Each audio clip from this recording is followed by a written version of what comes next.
nobody of us were so familiar with horror films, and I've never written a horror film. And then in the last 30 minutes, everything's go crazy. And I kind of like that craft.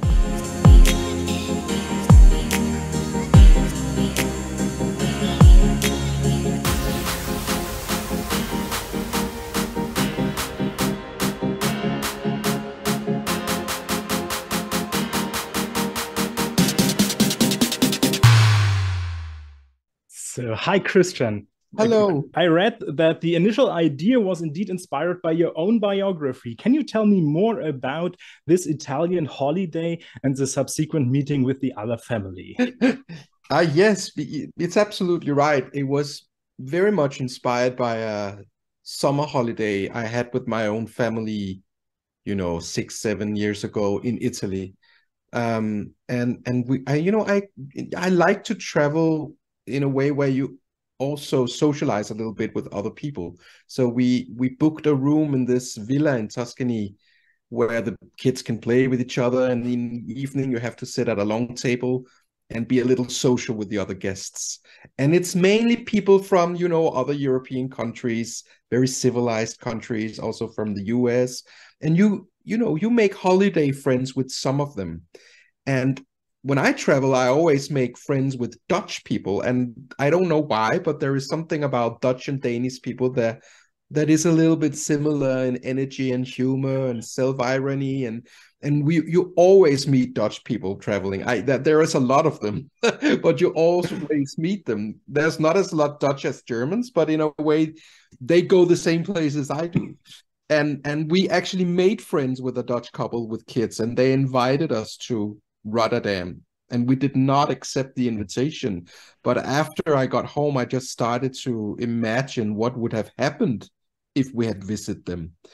And it seemed very much, interesting if it was an idea for a horror film. As a comedy, it would be so obvious. But as a horror film, it would be very intriguing because you had to ask yourself the question, what would be the worst thing that could happen? And immediately, scenes just started to pop up in my mind. And I went to my brother, who also, I wrote it with my brother, and together we had experiences like this when we were children, because my parents also traveled a lot like this.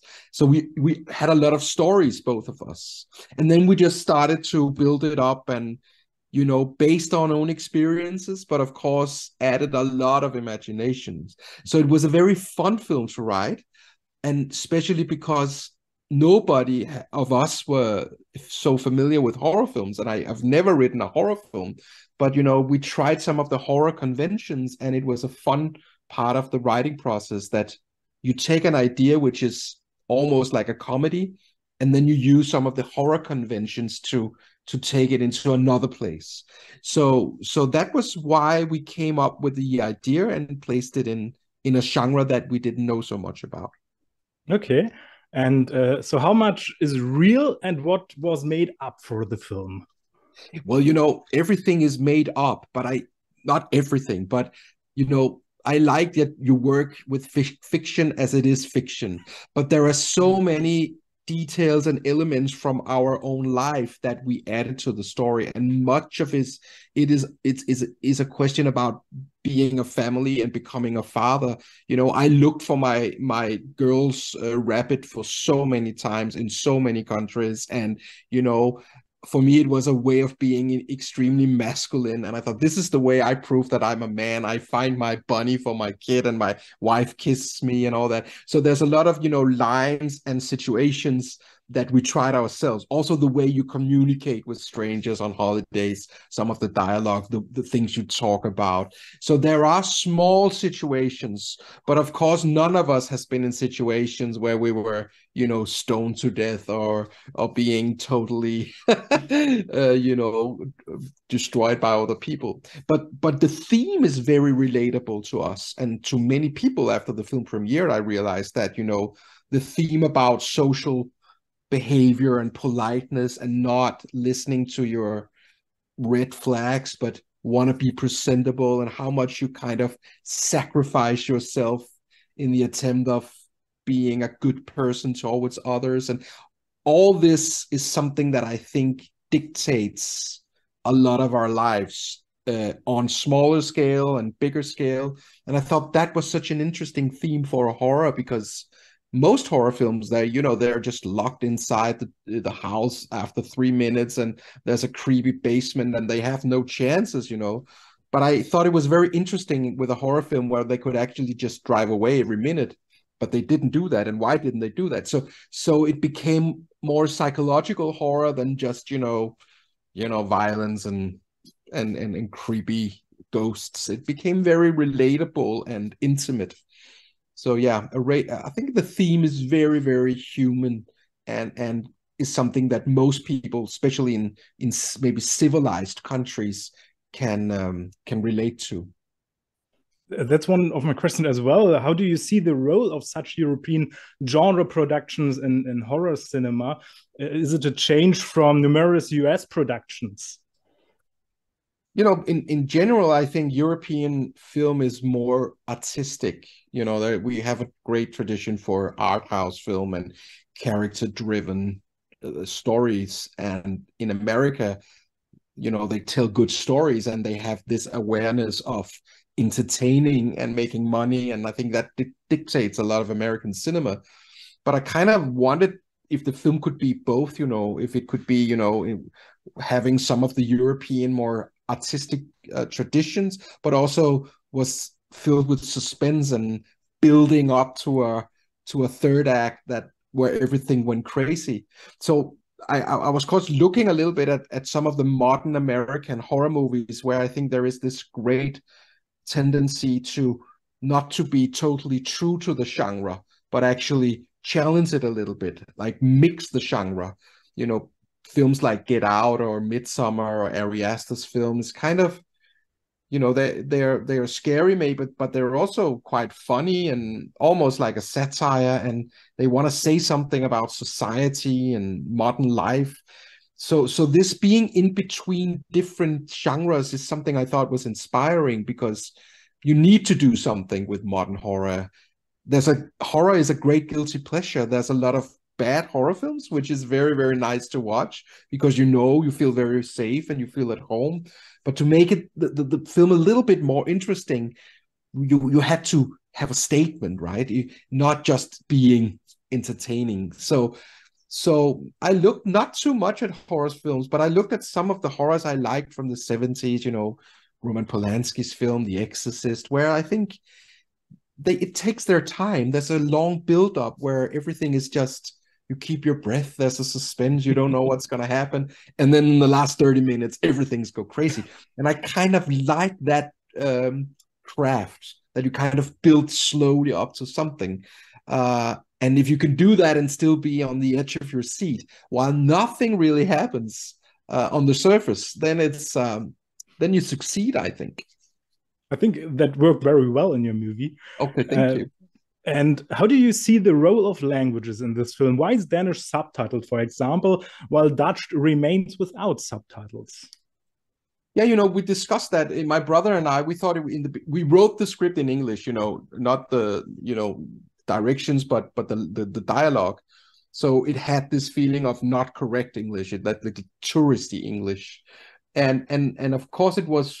We wanted it to be subtitled, but we made this choice not putting subtitles on the Dutch, because for me, you would be with the Danish couple. You would be, excluded.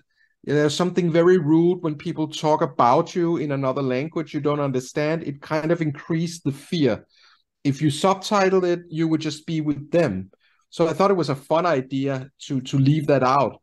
And if we had subtitled it, they're not talking about things that are very interesting. So it would have had no effect. But now that you don't understand it, except from the Dutch, it kind of creates a tension. So it was something we did really discuss, and some people were against it, but I thought it added something to the suspense. So we took that choice in the end, yeah. You talked about the couple, and I read that they are a real couple, yeah? Yeah, the Dutch couple are married in real life. Yeah. So how did the casting process goes to? Yeah, it was it.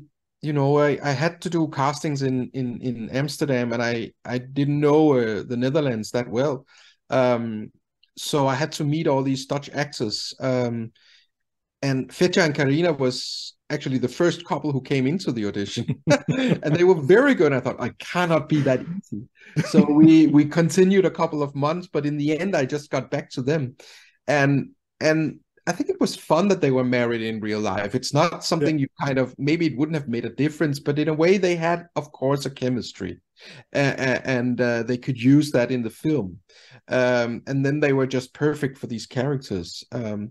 While the Danish couple is something I knew them before, and they are not that experienced in front of a camera. They are more experienced in theater, so I worked with them a lot more. We did a lot of workshops and improvisations, and took them to castings a lot of times. And because they were not so comfortable in the beginning in front of a camera, but on the other hand, they were the only couple that seemed so authentic. They were really like ordinary people.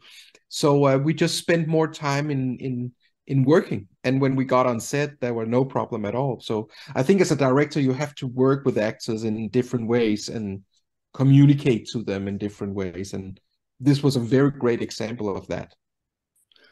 And you work with dark, threatening music early on, which partly contradicts the actual mood of the pictures. So why this decision?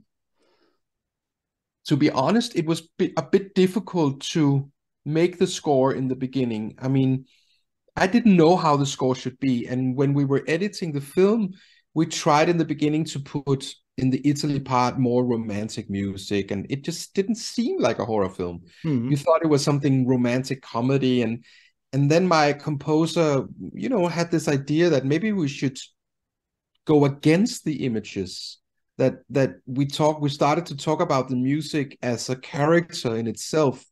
Mostly in films, music has to, um, comment on the characters' emotions and make them stronger. But we wanted a score that you could really hear, and maybe knew more about what's going to happen than the characters knew. So we thought about the music as some kind of dark destiny, some kind of Greek drama that told the audience that we are going to a bad place, but it's going to take some time and you don't know what yet. But it's going to be bad. It's going to be dark.